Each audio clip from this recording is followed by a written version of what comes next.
and gentlemen, it is now my great pleasure to introduce the Senator, the Honourable Mark Habib, Minister for Employment Participation and Minister assisting the Prime Minister for Government Service Delivery.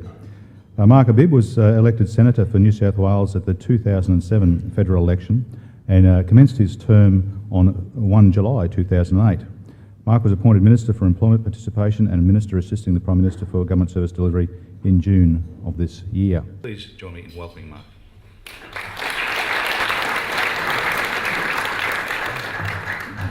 Now, Peter will be having an interview and a discussion with Mark, so I hope you'll enjoy it. And following this, there will be time for questions, so keep that in mind.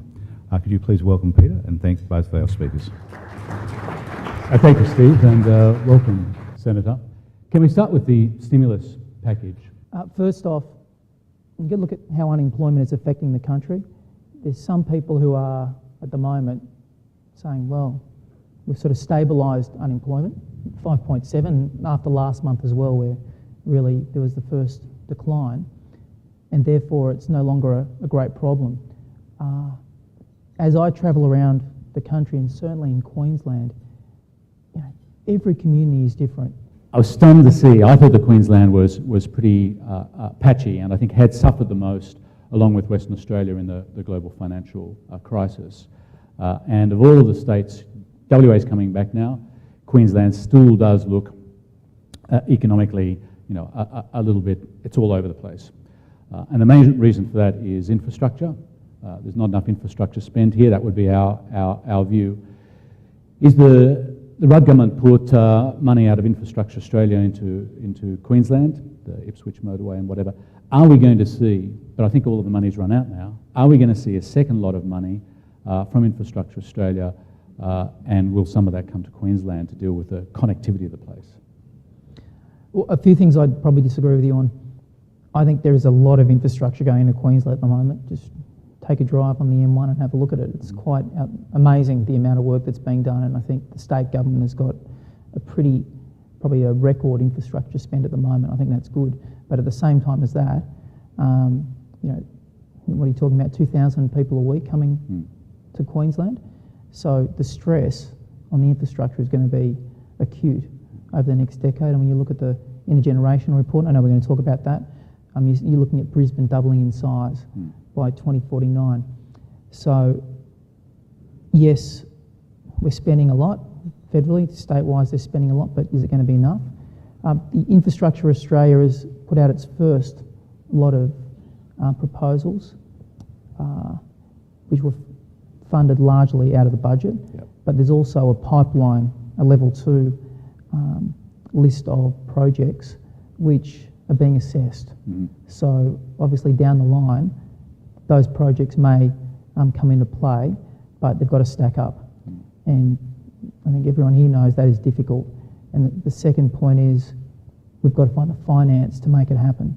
And we've got to be pretty innovative, because at the moment we're talking about huge sums of money that just aren't out there. But just my own personal opinion is that the structures that are there now, we really should have a good look at. And not just the coordinator model. For the first time since World War II, we've got infrastructure going in every state, and every state has a different purchasing model, every state has a different procurement model. This is our one chance to have a look at those models and work out which ones are the most efficient, which ones provide the best outcomes, best quality, etc., and try and take the best from each of those states to ensure that we've got models to go forward for the bigger projects. So there's a lot that's coming out of the stimulus in terms of planning and regulation that I think we should be looking at. Ladies and gentlemen, it's always a great pleasure to give a vote of thanks after this. You've got the property industry's Darth Vader interviewing the government's Luke Skywalker, and that's always very, very entertaining. But I must declare my interest before I begin the formal vote of thanks and just say this. Obviously, Stockland, as a company that builds the equivalent number of houses to fill a city the size of Roma every year in Queensland, has a very strong interest in planning. It's got a very strong interest in the health of the national economy. And so the work that Minister Habib does every day is of great relevance to us as a company. But I will reflect more generally, Minister, on some of the things you've said as they pertain directly to us. Clearly, Peter has already mentioned the very valuable work done by the First Homeowners Boost. That has been a tremendous stimulus to our business, to our industry, and we commend the government for that. Too often people forget when you come out of the trough just how bad it looked in January, in December. These are challenging times, and certainly those measures are very, very welcome. One thing that I always beg of elected representatives whenever I see them, I beg them on bended knee, not quite to marriage proposal depths, but still to remember the simple truth.